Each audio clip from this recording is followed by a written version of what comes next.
গোটা তৃণমূল কংগ্রেস পথে নেমেছে, বিজেপি তবু দেয়নি। হাইকোর্ট নির্দেশ দিয়েছে দিতে, দেয়নি। সুপ্রিম কোর্টে গেছিল, আজকে সুপ্রিম কোর্টও বলে দিয়েছে 100 দিনের টাকা দিতে হবে। 3 বছর ধরে লড়াই চলেছে 100 দিনের টাকার।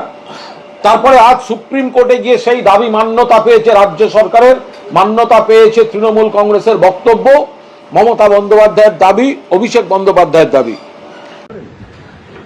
তাই কেন্দ্রীয় সরকারের মোদিরা ক্ষমতা আসার পর তারা কিন্তু পরিকল্পনা করেই যাতে মানরেগার যে কার্যকরী ভূমিকা এটা নষ্ট হয়ে যায় সেই চেষ্টা করছিল।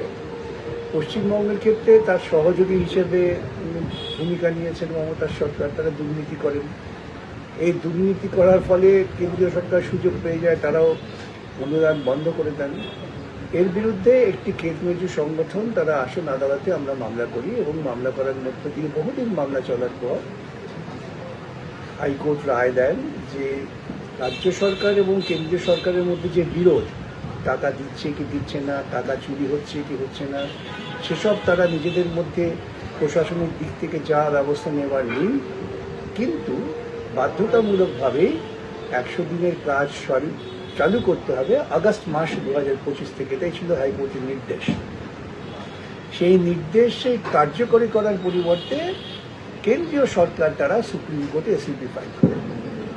এসএলপি যারা ফাইল করেন তার মুখ্য উদ্দেশ্য ছিল আবার সেই রাজ্য সরকার বনাম কেন্দ্রীয় সরকার এই রকম একটা দ্বৈরথ টিকিয়ে রাখার পরিকল্পনা। গরিব মানুষ যে কাজ দিতে হবে সেই মৌলিক বিষয় থেকে ভিন্ন ক্ষেত্রে একটা ভারসাম্য বজায় রেখে নিজেদের মধ্যে লড়াই করে দেখানো যে আমরা কাজ দিতে পারছি না, তার কারণ হচ্ছে লড়াই চলছে।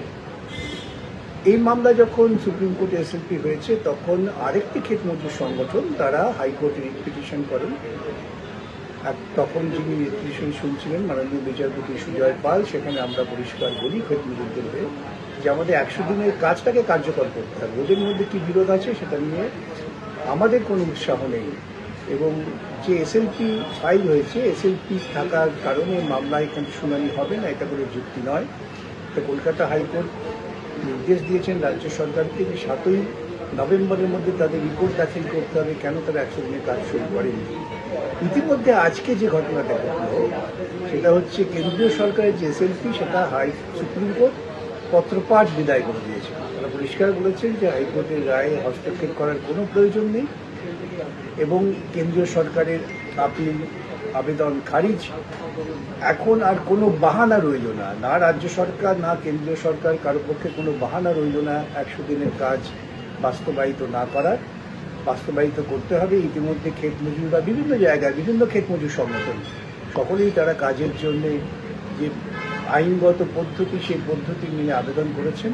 আমরা আশা করব আগামীকাল থেকেই বিভিন্ন জায়গায় বিডিওরা তারা স্কিম তৈরি করে যারা কাজের আবেদন করেছেন তাদের কাজের ব্যবস্থা করবেন এবং সেই কাজ করার মধ্য দিয়ে তাদের যে রুজি রোজগার সেটারও গ্যারেন্টি সৃষ্টি করতেই হবে। আইন কোনো বাধা নয়, আইন বরং আমাদের ক্ষেত্রে হাতিয়ার হিসেবে আমরা হাজির করতে পেরেছি আইনজীবীরা লড়াই করার মধ্য দিয়ে।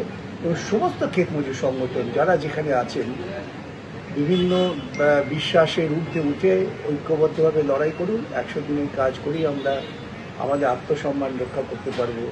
অনুদান নয়, শ্রম দান, এটাই হচ্ছে সবচেয়ে বড় মানবিক সার্থকতা, সেটাকে কার্যকর করতে।